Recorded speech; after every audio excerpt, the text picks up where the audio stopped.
hem tractat de generar espais on poder compartir i debatre de manera comuna idees alternatives més enllà de l'espai hegemònic del poder.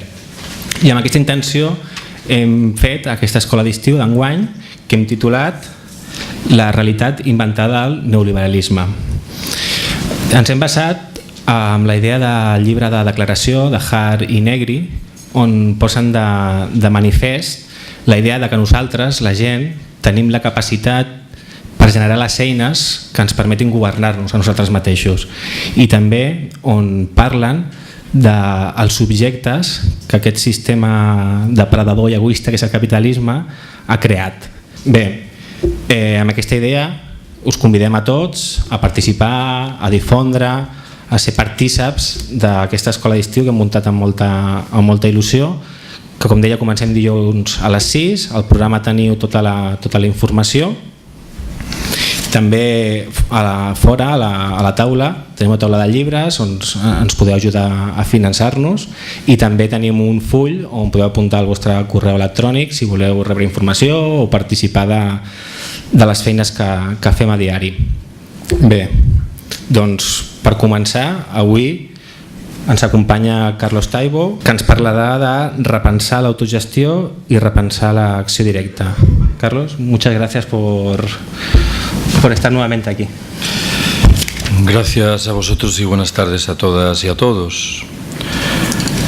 Lo que yo me propongo hacer en los próximos minutos, de la mano de esa charla que he decidido introducir al amparo de los términos autogestión y democracia directa, es explicaros por qué pienso que las ideas libertarias de siempre son hoy más actuales que nunca. Frente a una vorágine que sugiere que las prácticas habituales vinculadas con la democracia liberal, con la democracia representativa, nos van a resolver los problemas principales, yo creo que hay muchas personas que siguen recelando de esa perspectiva y que siguen defendiendo la autoorganización de la sociedad desde abajo. Ayer, cuando hablé en Hospitalet de esta misma materia, me permití introducir mis observaciones recordando que hace un buen puñado de años, un buen día estaba en compañía de dos colegas profesores de ciencia política que procedieron a discutir sobre el programa de una asignatura que se titulaba Ideologías políticas contemporáneas. Y en un momento determinado uno de ellos afirmó que no correspondía introducir el anarquismo en ese programa, habida cuenta de que el anarquismo no era una ideología política contemporánea.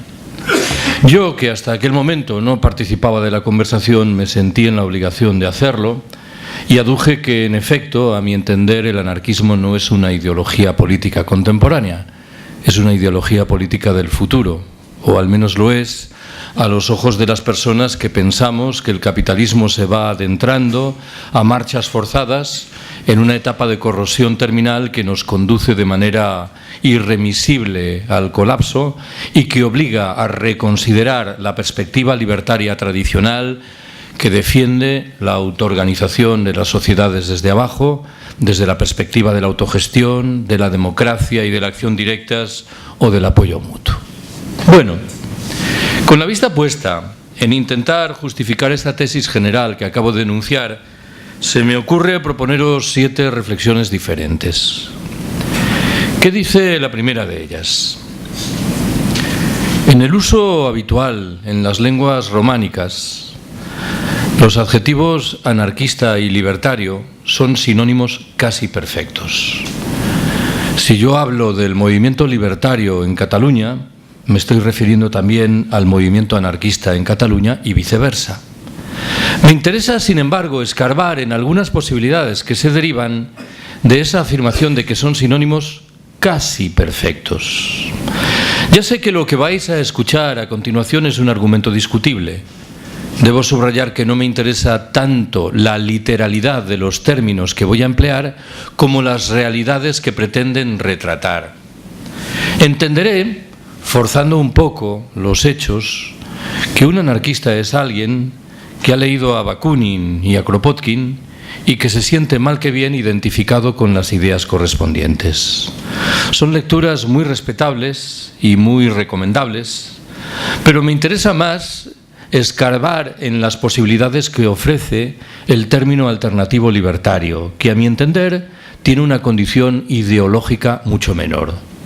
Y nos habla de personas que, sea cual sea su posicionamiento ideológico, hayan leído o no a Bakunin y a Kropotkin, en su vida cotidiana declaran su compromiso abierto con la autoorganización de las sociedades desde abajo, con la autogestión, con la democracia y la acción directas.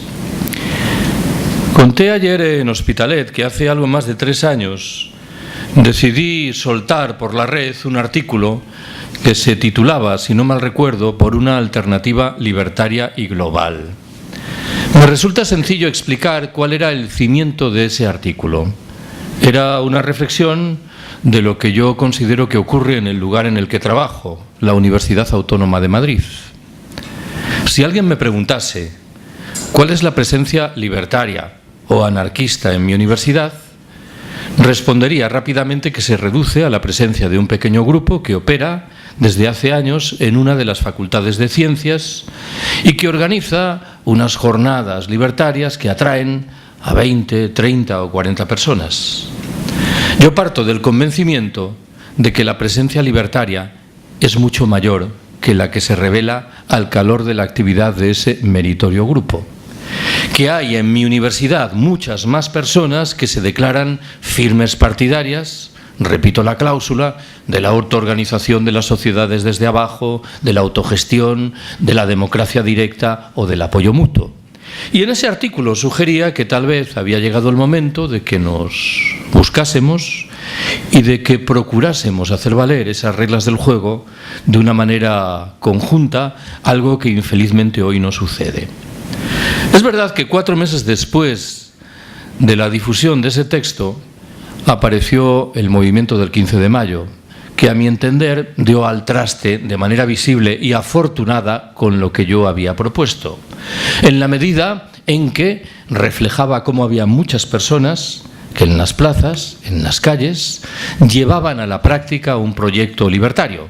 Es verdad que el 15M era algo mucho más complejo que lo que acabo de sugerir ahora, pero en cualquier caso esa matriz libertaria estaba claramente presente en el movimiento y a mi entender eso era preferible a lo que yo acababa de proponer.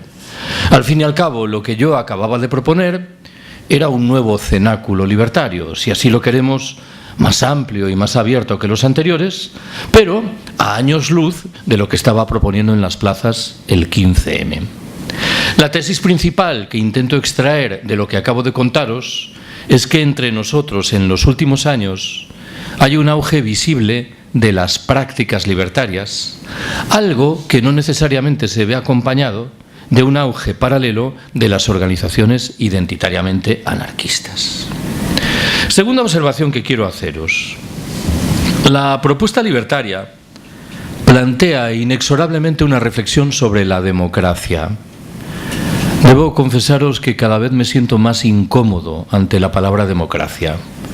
Está tan gastada que uno tiene que reflexionar críticamente si es saludable que los libertarios sigamos hablando, por ejemplo, de democracia directa. Sucede con la palabra democracia algo similar a lo que ocurre con la palabra transición. Bien sabéis que hay personas empeñadas en defender la necesidad urgente de articular una segunda transición. Yo creo que la primera fue tan nefasta que si queremos proponer algo realmente distinto, lo primero que deberíamos hacer es utilizar un término diferente para retratarlo. Las cosas como fueren, creo que están claros los términos de la crítica libertaria de la democracia liberal. Intento resumirlos de manera rápida. Esa forma de pseudo-democracia se asienta en un escenario lastrado por desigualdades lacerantes. Más aún, obedece al propósito expreso de ratificar esas desigualdades. En segundo término, se asienta en mayorías ficticias que son las más de las veces el producto de artificios que distorsionan las adhesiones de la población. En tercer lugar, en su trastienda operan poderosas corporaciones económico-financieras que dictan la mayoría de las reglas del juego importantes. Y en cuarto y último término, conviene que subrayemos que cuando las cosas vienen mal dadas, la democracia liberal no duda en hacer uso de la fuerza a través de la represión que conocemos en nuestras calles o a través de golpes de Estado asestados en países del sur que tienen la mala fortuna de disponer de materias primas razonablemente golosas. De esta crítica libertaria de la democracia liberal se derivan consecuencias en muchos ámbitos importantes. Voy a aislar dos de ellos. El primero lo configura el debate relativo a las elecciones. Es verdad que las elecciones en el mundo libertario han suscitado de siempre controversias que dibujan proyectos levemente diferentes entre sí. La posición dominante hasta hoy es la que da en defender lo que se llama la abstención activa. Pero hay quienes piensan que en cierto sentido la abstención activa es una forma de participar en las elecciones en la medida en que le otorga a estas un relieve que no debe corresponderles. Si tengo que aislar una tercera y última posición, diré que creo que quedó bien reflejada en un artículo muy conocido, escrito hace algo más de un siglo, por Ricardo Mella, y en el que mal que bien decía: si deseáis votar, hacedlo.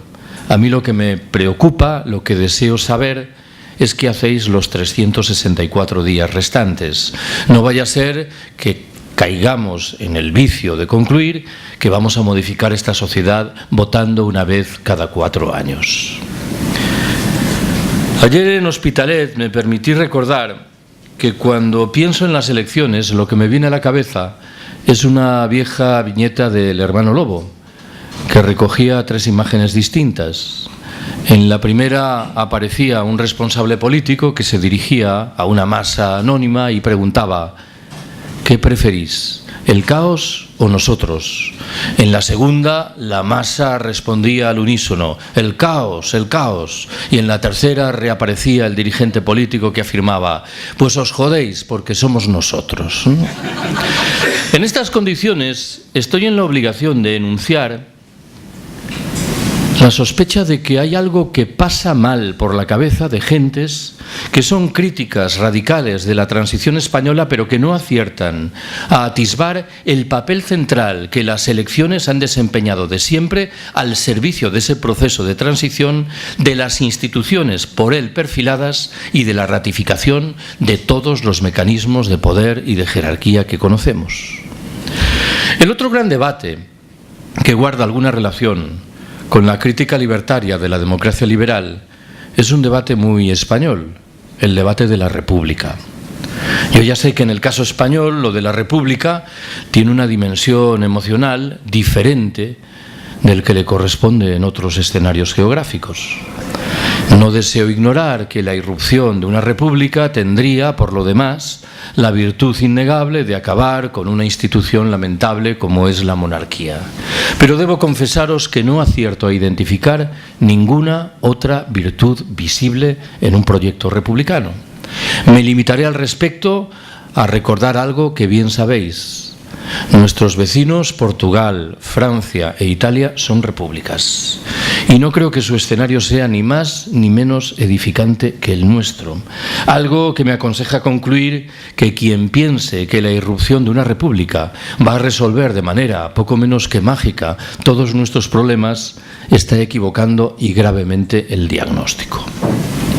En estas condiciones, me parece que estoy en la obligación de recordaros cuáles son los términos generales de la apuesta libertaria en el terreno político.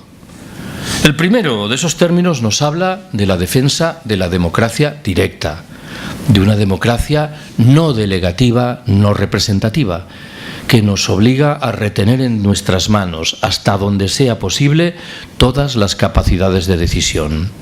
Y que invita a hacerlo, por añadidura, de la mano, y esto es muy importante recordarlo, de un rechazo expreso de personalismos y de liderazgos.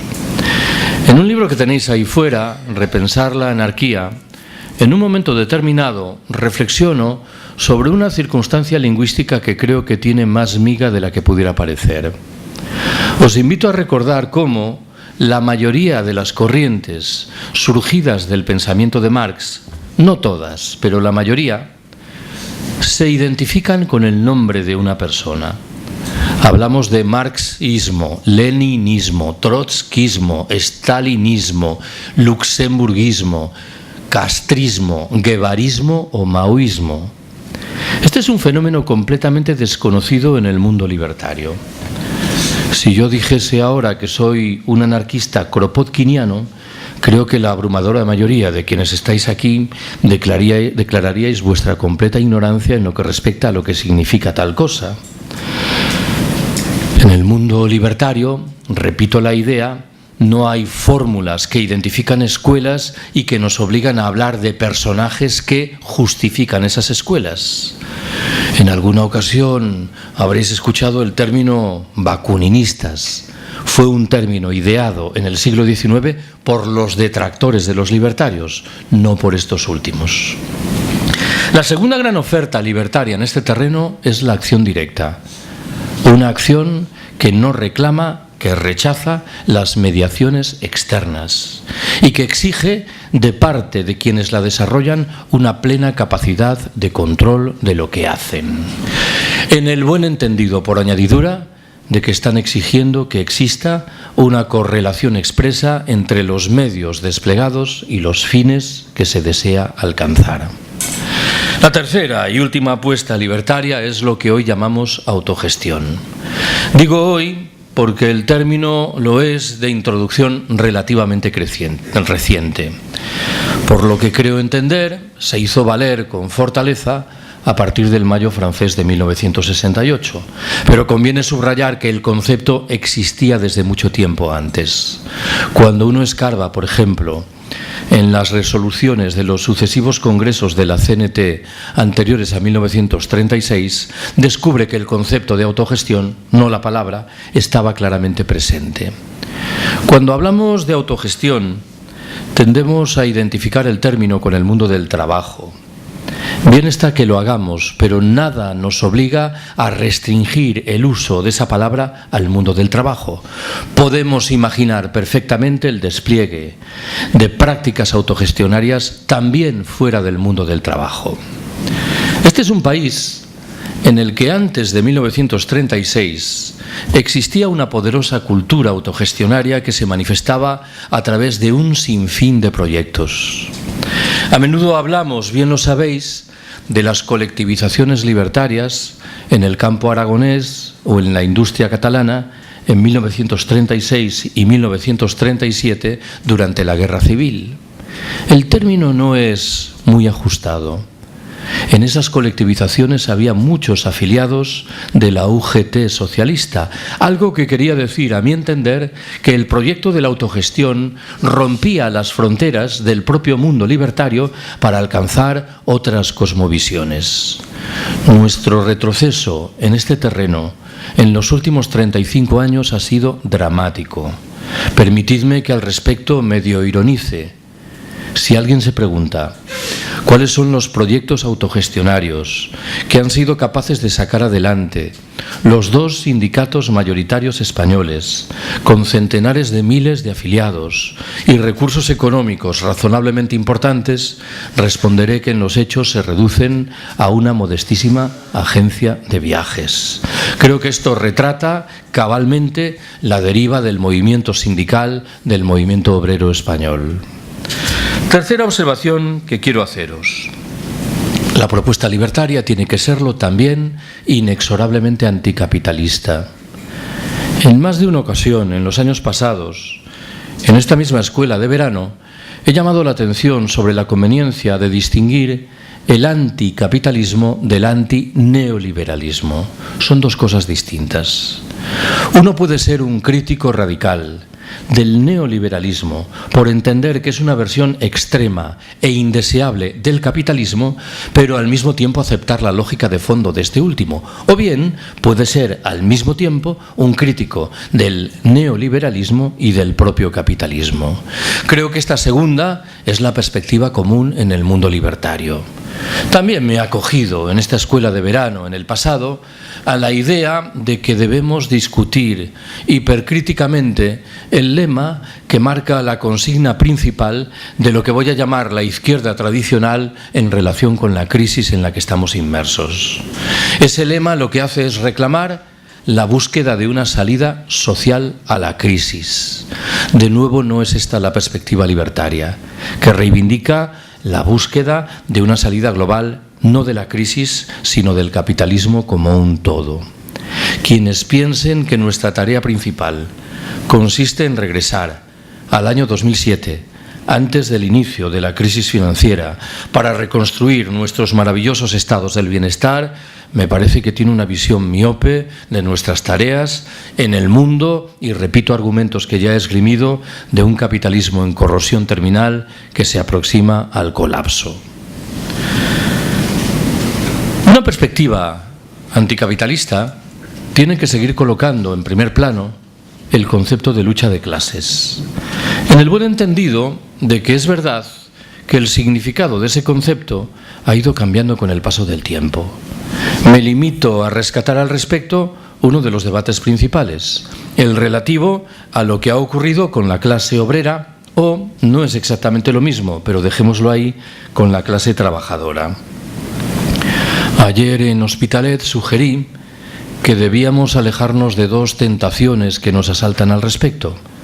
La primera consiste en afirmar taxativamente que la clase obrera, sin más, ha desaparecido, de tal manera que no tiene ningún sentido articular ningún proyecto sobre la base de lo que sería esa clase obrera. La segunda tentación discurre por un camino bien diferente y sugiere que la clase obrera en los hechos no ha experimentado ningún cambio con respecto a sus rasgos de hace 60, 80 o 100 años. Me parece evidente que tampoco es cierto. La clase obrera ha experimentado mutaciones muy importantes que nos obligan a adaptarnos a un nuevo escenario. Debo confesaros que si alguien me obligase, desafortunadamente, a elegir entre una de estas dos posiciones que acabo de mencionar, me quedaría con todo, con la segunda, siquiera solo sea por una razón moderadamente importante. Me parece que en los últimos años estamos regresando a normas laborales que nos retrotraen a lo que era característico muchos años atrás. Algo que, entre otras, tiene una conclusión importante. Los cimientos materiales del sindicalismo de pacto se van difuminando y empiezan a acumularse los datos que vienen a justificar la reaparición del sindicalismo de combate, que remite a los usos tradicionales de la clase obrera de antaño. La principal concreción orgánica en el mundo libertario de un proyecto anticapitalista es lo que se ha dado en llamar anarcosindicalismo. Creo que sobre esto hay un consenso prácticamente universal. Un sindicato libertario, valga la paradoja, es tanto más interesante cuanto menos sindicato es. Cuanto más capaz es de romper las fronteras internas de un discurso, el sindical, aberrantemente marcado muchas veces por la lógica del salario y del empleo. Me estoy refiriendo a una percepción muy extendida entre nosotros que sugiere que cuando mantenemos, más aún, cuando acrecentamos nuestros salarios, resolvemos todos nuestros problemas. Resolvemos, claro que sí, algunos problemas, probablemente a costa de enquistar gravemente otros. Cuantas veces tengo la oportunidad, sugiero que un sindicalista, un trabajador, está obligado a formular tres grandes preguntas. La primera de ellas es la relativa a cómo trabajamos. Quiero recordaros que de forma llamativa las palabras alienación y explotación han desaparecido del discurso de las cúpulas de los sindicatos mayoritarios entre nosotros, cuando definen y poderosamente nuestra vida cotidiana dentro y fuera de los centros de trabajo. La segunda gran pregunta se interroga por ¿para quién trabajamos? Los sindicalistas de la CNT y de la UGT antes de 1936 se hacían una y otra vez esta pregunta, en la medida en que con toda evidencia querían dejar atrás el orden propio del capitalismo. Pareciera hoy como si las cúpulas de esos dos sindicatos mayoritarios que acabo de mencionar entendieran, sin embargo, que el capitalismo es el aire en el que nos movemos, de tal suerte que no tiene sentido imaginar un escenario diferente. La tercera y última pregunta nos interroga sobre qué hacemos, qué bienes producimos, qué servicios generamos. No vaya a ser que lo que hacemos hoy ponga en un brete los derechos, por ejemplo, de los integrantes de las generaciones venideras. Me dio ayer en Hospitalet por recordar una declaración reciente de esta estimulante figura intelectual que es el ministro del Interior español, que plantea una perspectiva interesante en lo que respecta a algo que acabo de decir. He introducido mi última observación, os lo recuerdo, afirmando: la principal concreción orgánica en el mundo libertario de una propuesta anticapitalista es el anarcosindicalismo. Bueno, ¿por qué invoco la autoridad magistral del ministro del Interior? Los libertarios no son en modo alguno hostiles a la organización.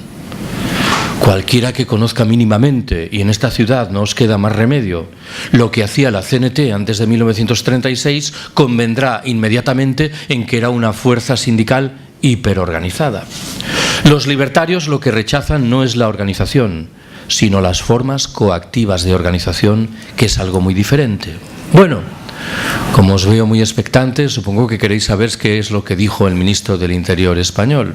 Hace unas semanas anunció que había sido desactivado un grupo anarquista sorprendentemente bien organizado.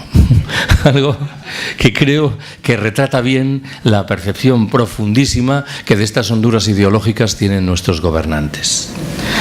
Cuarta observación que quiero haceros. La propuesta libertaria plantea de siempre, inexorablemente, una discusión relativa a la institución Estado.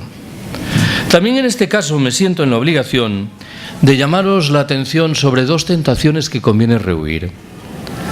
La primera consiste en obsesionarse de tal manera con la institución Estado que perdamos un tanto el rumbo en lo que respecta a lo que esa institución significa. Hay muchas formas de alienación y de explotación que no pasan o no pasan necesariamente por el Estado. Esto al margen, si asumimos de buen grado, y parece que tenemos que hacerlo, que el Estado es un aparato al servicio de la clase dominante, lo dijo Marx, tendremos que analizar cuáles son los múltiples mecanismos que esa clase dominante desarrolla a efectos de preservar su condición de privilegio y que muchas veces no discurren por el canal del Estado. Me preocupa más, sin embargo, la segunda tentación, el segundo riesgo, que se asienta en una formidable superstición de la que participa activamente, por cierto, el grueso de nuestra izquierda tradicional, la que sugiere que el Estado es en esencia una institución que nos protege. Creo que al respecto lo primero que uno debe recordar es la dimensión represivo, militar, autoritaria, cuartelaria que corresponde a la institución Estado, una dimensión cada vez más visible en los momentos en los que vivimos. Pero aceptaré, sin mayores problemas, que la principal concreción de esa superstición asume la forma del debate de los llamados relativos el debate relativo a los llamados estados del bienestar. No sé si habéis reflexionado alguna vez sobre esta curiosa expresión, estado del bienestar, que embellece gratuitamente la realidad correspondiente, dibujando en ella algo que probablemente no está o no está con mucha claridad. Creo que en algún momento, en esta escuela de verano de Atac Catalunya, me he referido a lo que entiendo que son los cimientos insorteables de la crítica libertaria de los estados del bienestar. Lo rescato ahora. Primero, los estados del bienestar, conviene subrayarlo cuantas veces sea preciso, son formas de organización económica y social propias y exclusivas del capitalismo, por completo desconocidas fuera de este. Segundo, los estados del bienestar dificultan hasta extremos inimaginables el despliegue de prácticas autogestionarias desde abajo. Tercero, los estados del bienestar beben de la filosofía mortecina que surge de la socialdemocracia y del sindicalismo de pacto. Cuarto, los estados del bienestar no han venido a liberar, como anunciaban, a las mujeres que son hoy más bien víctimas de una doble o de una triple explotación. Quinto, la condición ecológica de los estados del bienestar es más que polémica, tanto más cuanto que la fórmula correspondiente emergió en un momento, la era del petróleo barato, que visiblemente ha quedado atrás. Sexto y último, no hay ningún rasgo que invite a concluir que los estados del bienestar muestran una vocación solidaria en relación con los derechos de los habitantes de los países del sur. Cuantas veces hablo sobre esto y cuantas veces enuncio esta crítica, me veo en la obligación de aclarar cuanto antes que no estoy sugiriendo que un anciano debe renunciar a su pensión o a la atención que le dispensan en un ambulatorio de la Seguridad Social. Me importa muy mucho subrayar que los libertarios no son hostiles a lo público. Lo que hacen es defender una modalidad de lo público que etiquetan de la mano de dos adjetivos principales. Defienden lo público autogestionado y socializado. Algo que los sitúa automáticamente en una perspectiva distinta de la de los estados del bienestar. Lo explico de otra manera, de la mano de un ejemplo personal.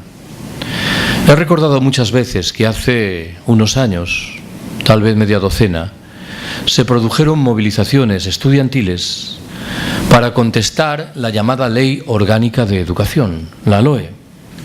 Cuantas veces tuve la oportunidad, al calor de esas movilizaciones, me pronuncié a favor de una enseñanza pública, universal, gratuita, laica y de calidad.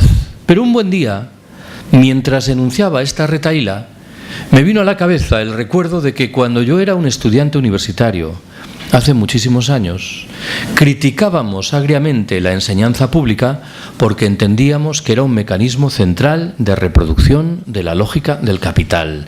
Y ojo, que no íbamos desencaminados. Quien piense que la expansión contemporánea y no tan contemporánea de la cultura del consumo, del crecimiento, de la competitividad y de la productividad nada tiene que ver con la enseñanza pública, se está engañando. Está idealizando un escenario en el que visiblemente la enseñanza pública, en muchos de sus estamentos, no todos afortunadamente, ha operado al servicio de esos valores. Lo que ha ocurrido en los últimos 30 años es bien conocido. Hemos ido retrocediendo de una manera tan dramática que en un momento determinado, cargados de respetabilísima razón, hemos decidido cavar una trinchera y salir en defensa de la enseñanza o de la sanidad públicas. Bien está que lo hagamos, pero repito la cláusula, debemos adjetivar esa defensa y tenemos que hablar de una enseñanza pública autogestionada y socializada. Lo digo de una manera más. Yo trabajo en un departamento de ciencia política en una universidad pública. Si alguien me pidiese la elaboración de un informe relativo a las actividades de cariz social, solidario, alternativo, desplegadas por mi departamento, yo entregaría un puñado de hojas en blanco. Lo público per se no es garantía de nada. Por eso tenemos que adjetivar nuestra defensa de lo público. Quinta observación que quiero haceros.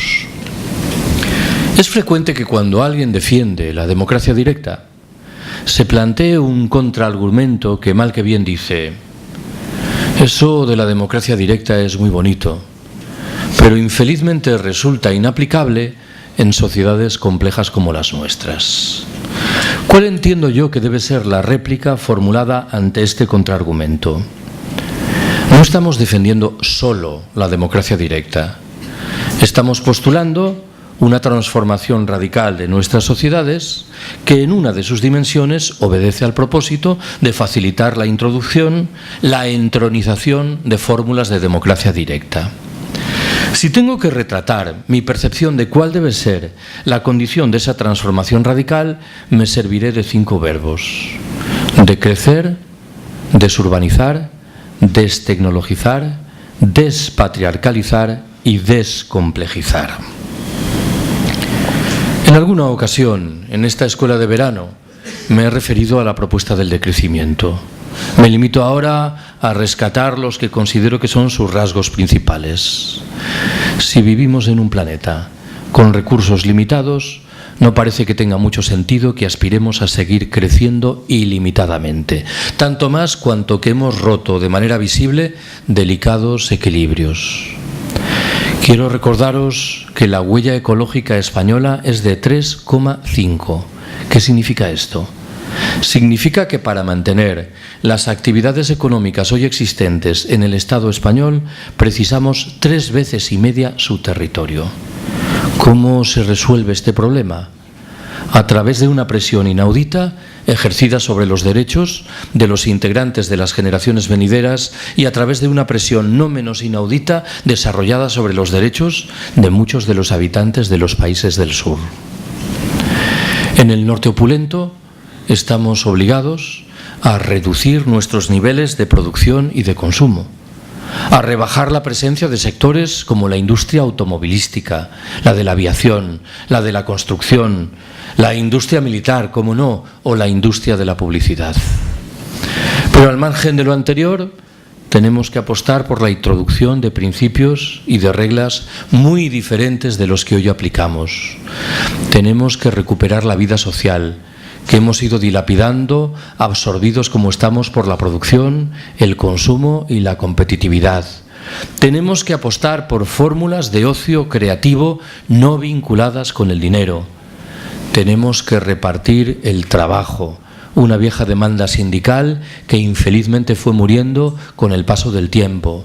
Tenemos que reducir las dimensiones de muchas de las infraestructuras que empleamos.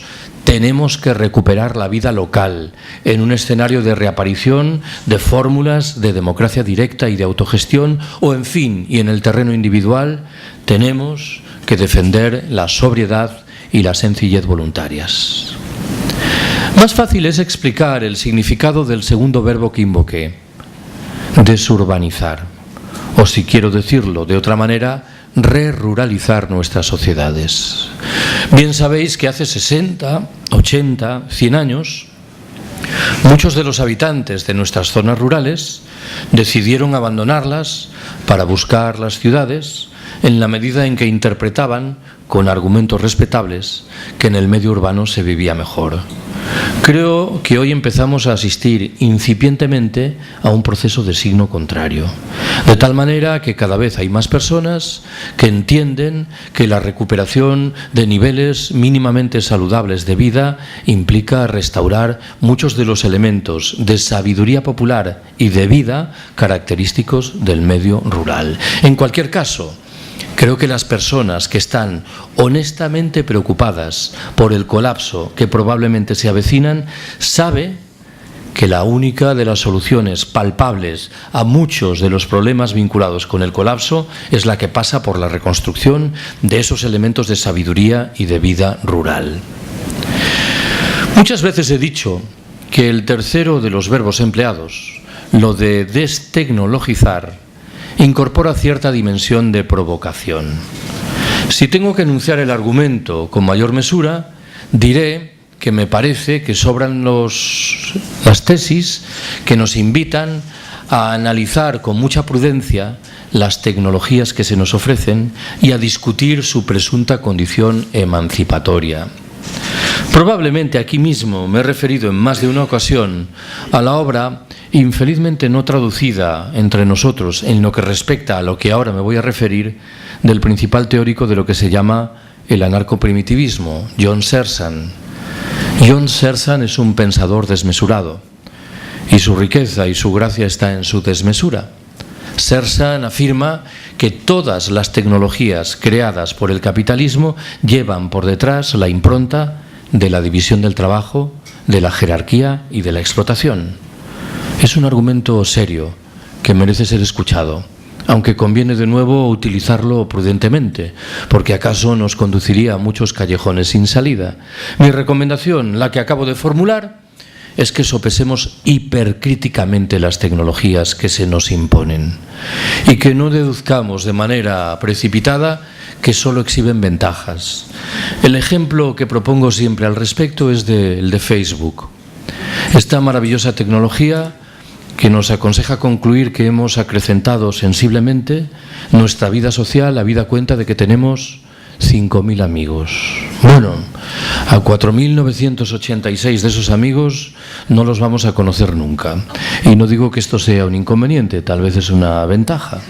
Al margen de eso, bien sabéis que uno corre el riesgo de llegar a casa por la noche, encender el ordenador, entrar en Facebook y deducir con un poco de precipitación que este país se encuentra en plena ebullición revolucionaria. Claro, confundir lo que colocan ahí nuestros amigos con lo que sucede en el conjunto de la población es una confusión un poco delicada.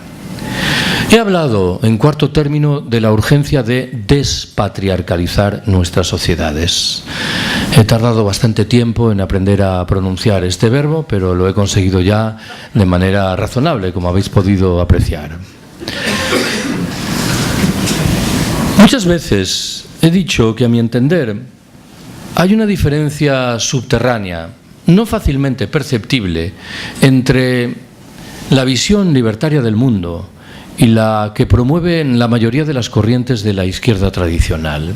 Para estas últimas, el problema principal se reduce a lo siguiente: aquí estamos nosotros, ahí está el sistema. Se trata de demostrar que somos más numerosos y más fuertes que el sistema. La cosmovisión libertaria es muy similar, pero incorpora un agregado importante. Dice, aquí estamos nosotros, ahí está el sistema.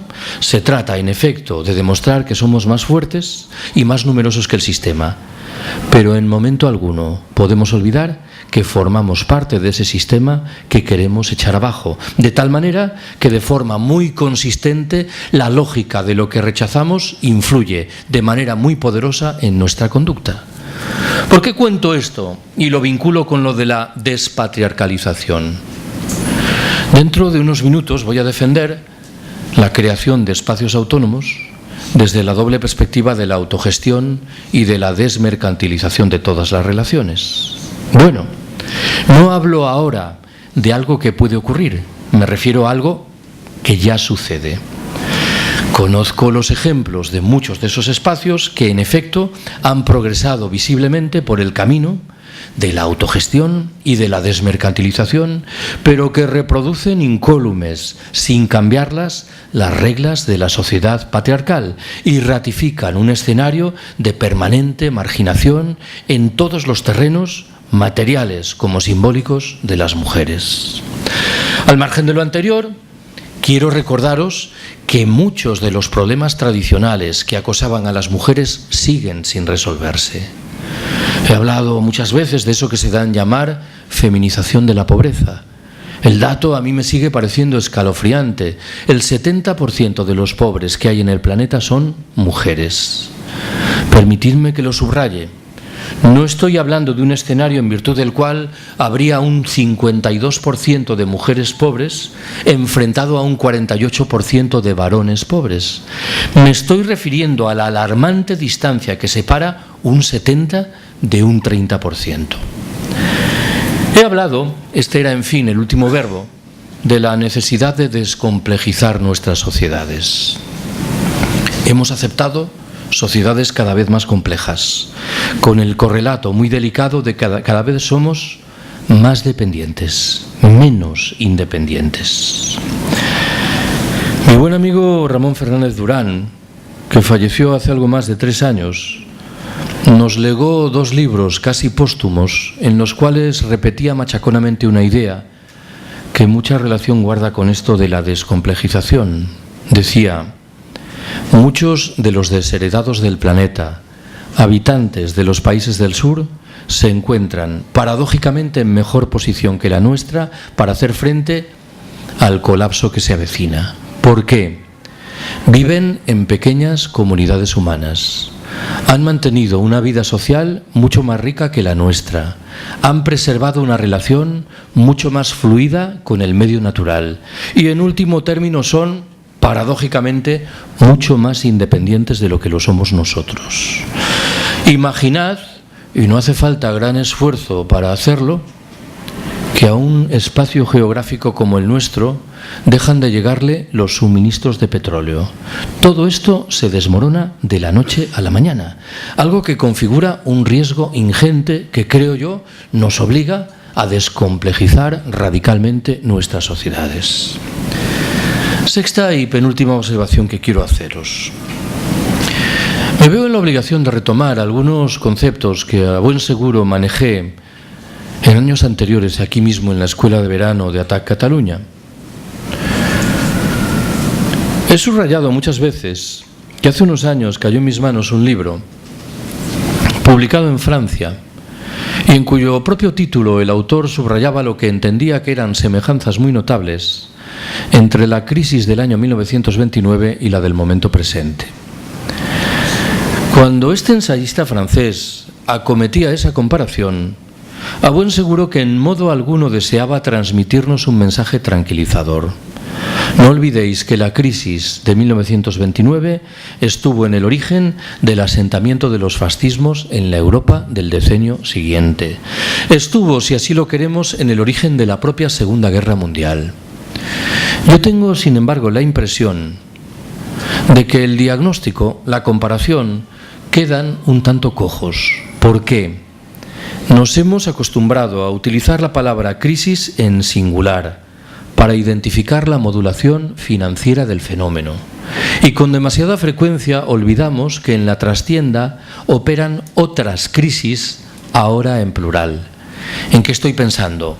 En el cambio climático, que es una realidad que ya está ahí y que no tiene ninguna consecuencia saludable. En el encarecimiento inevitable, en el medio y en el largo plazo, de los precios de la mayoría de las materias primas energéticas que empleamos, en los problemas demográficos que castigan en singular a determinadas regiones del planeta, en el mantenimiento de la situación de postración que siguen padeciendo tantas mujeres o en la prosecución del expolio de la riqueza de los países del sur. Si cada una de estas crisis por separado es suficientemente inquietante, la combinación de todas ellas resulta literalmente explosiva. ¿Cuál es, a mi entender, el escenario de fondo? El capitalismo es un sistema que históricamente ha demostrado una formidable capacidad de adaptación a los retos más diferentes. La gran pregunta hoy es la relativa a si no está perdiendo dramática y rápidamente los mecanismos de freno que en el pasado le permitieron salvar la cara. Si llevado de un impulso, al parecer incontenible, encaminado a acumular espectaculares beneficios en un periodo de tiempo muy breve, no está cavando su propia tumba, con el agravante de que dentro de la tumba nos encontramos nosotros, de tal suerte que puede desmoronarse sobre nuestras cabezas. Lo digo de otra manera. Uno puede y debe criticar agriamente el capitalismo por entender que ha sido de siempre un sistema injusto, explotador y excluyente. Pero debemos reconocer al mismo tiempo que el capitalismo ha sido un sistema razonablemente eficiente. ¿En qué sentido? En el sentido de que ha permitido garantizar que la mayoría de los empresarios obtuviesen los beneficios que deseaban alcanzar. Hoy ni siquiera esto es evidente. Estos neoliberales que han rechazado displicentemente todo tipo de intervención de los poderes públicos en la economía durante 3 decenios, ¿qué es lo primero que han hecho cuando las cosas han venido mal dadas?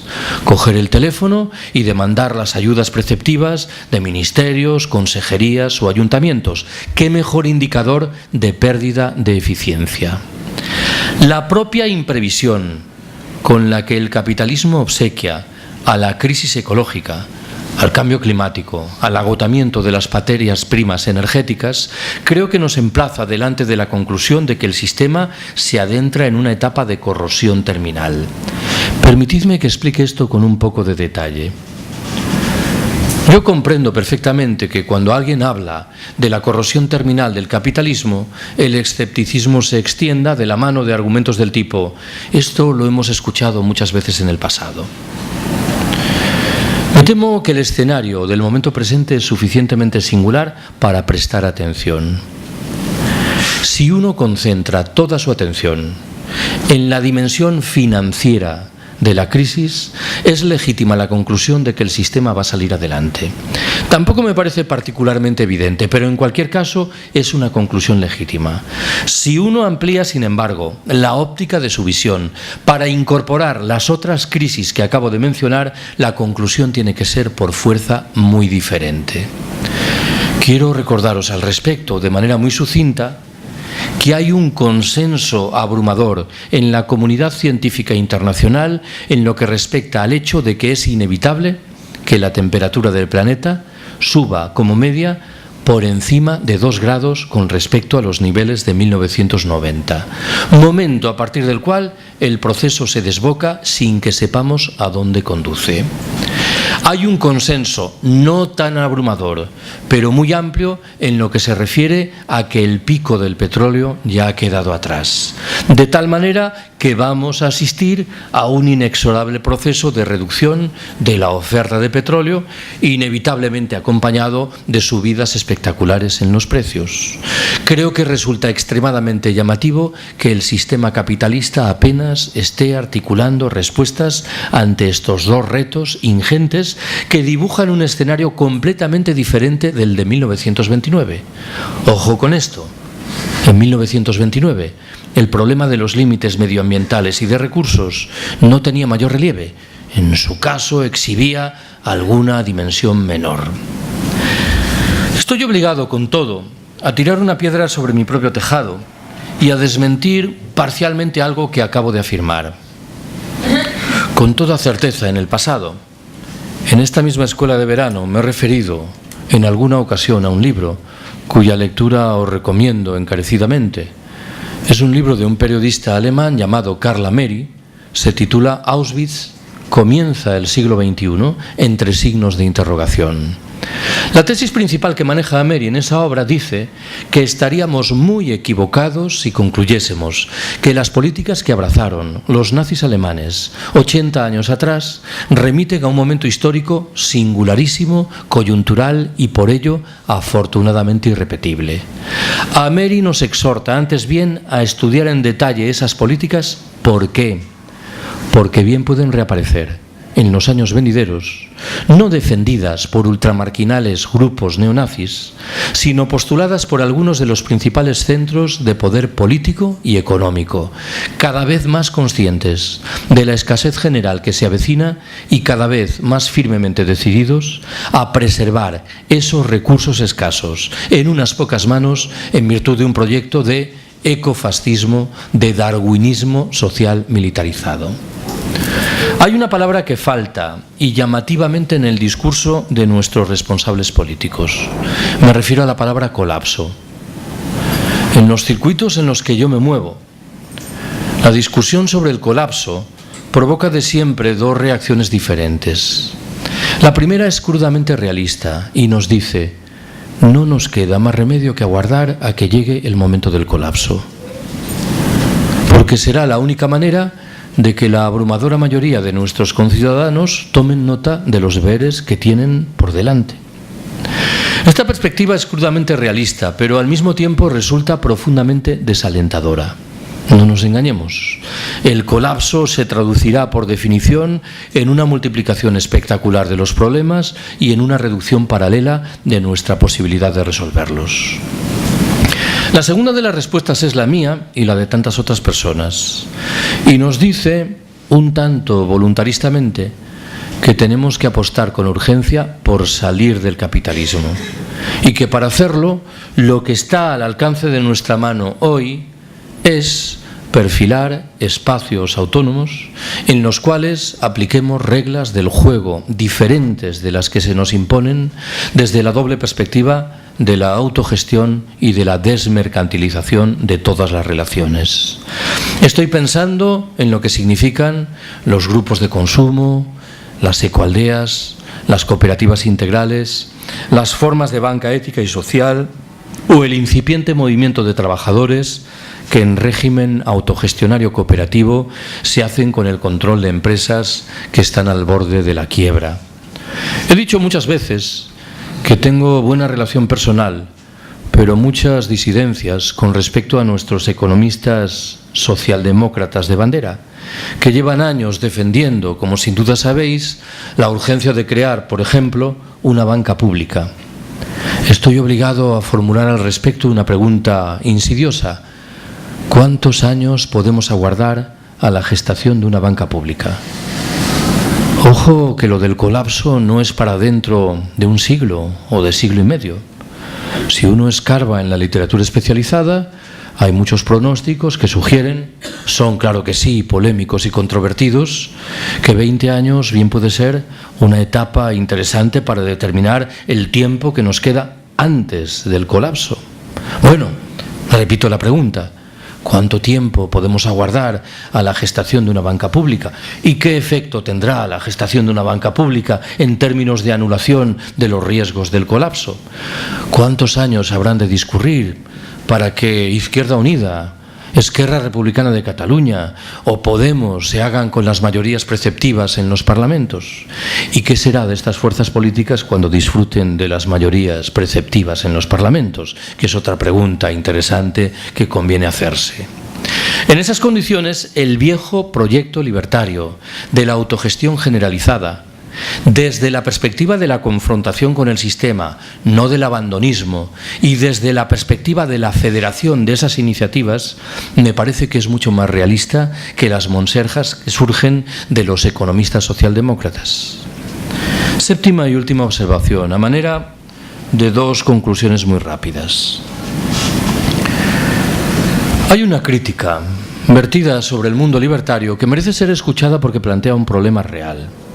Más o menos dice: los libertarios sois muy sagaces a la hora de contestar el orden existente y de llamar la atención sobre sus infinitas manifestaciones, pero no lo sois tanto, en cambio, cuando llega el momento de llevar a la práctica vuestras ideas. Es verdad. Yo antes, bien lo recordaréis, llamé la atención sobre cómo, en este espacio geográfico del planeta en el que vivimos, las ideas y las prácticas autogestionarias han ido reculando de manera dramática, y atribuí al respecto una responsabilidad central a los sindicatos mayoritarios españoles. Pero estaría bien que nos preguntásemos también por la responsabilidad de los propios libertarios y que no dedujésemos que han estado a la altura de las circunstancias. Nuestros abuelos y bisabuelos anarquistas, no sé yo muy bien cómo aceptarían esto de los espacios de autonomía que acabo de reivindicar. Probablemente lo acatarían de buen grado, pero se dejarían llevar por la tentación de recordar que en su época su apuesta no era exactamente la misma. Su apuesta lo era directamente por la expropiación del capital. Y en este terreno uno está en la obligación de recordar que el escenario ha cambiado y mucho, y probablemente en este ámbito no precisamente para bien. He sostenido muchas veces que, a mi entender, el momento más glorioso de la historia española del siglo XX se verifica cuando en un pequeño pueblo de Aragón los anarquistas locales deciden declarar el comunismo libertario. ¿Qué es lo primero que hacen? Quemar el registro de la propiedad. Ahí no había ni trampa ni cartón. Claro, hemos ido retrocediendo de tal manera que esto no está hoy visiblemente a nuestro alcance, de tal forma que tenemos que buscar fórmulas de intervención que son mucho más suaves, como esta de los espacios autónomos, que a muchos les parecerán hiperradicales, pero que desde otra perspectiva no lo son tanto. Hay un concepto que nuestros abuelos y bisabuelos anarquistas manejaban y que, por razones que un tanto se me escapan, ha ido perdiendo fuelle, pero que creo que convendría rescatar. Me refiero a lo que llamaban la propaganda por el hecho. ¿Qué es lo que interpreto yo que invoca ese concepto?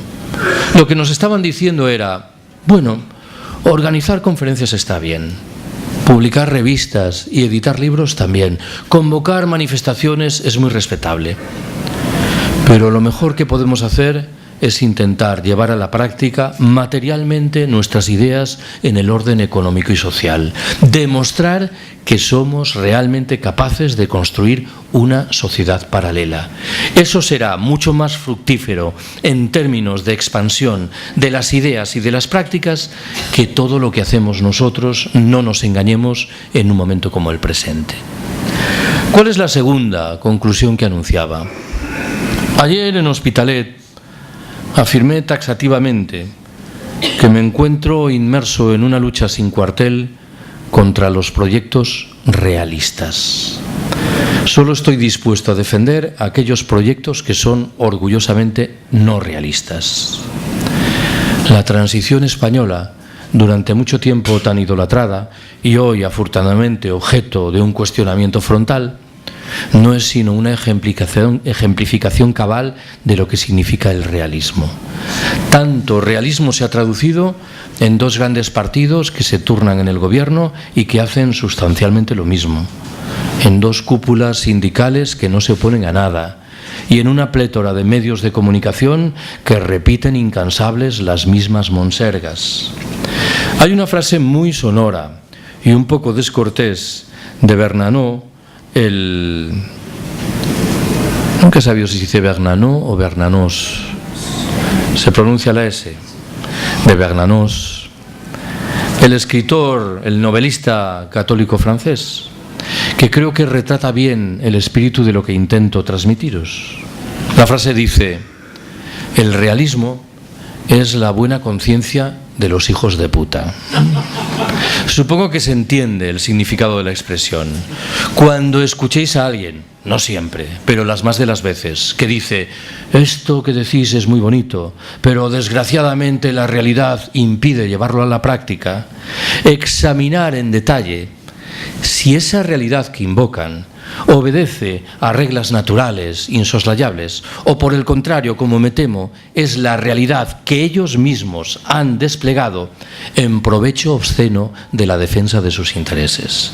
Por eso, creo que en un momento como el presente, uno debe hacer lo imposible por defender aquellos proyectos que son orgullosamente no realistas. Gracias por haberme escuchado.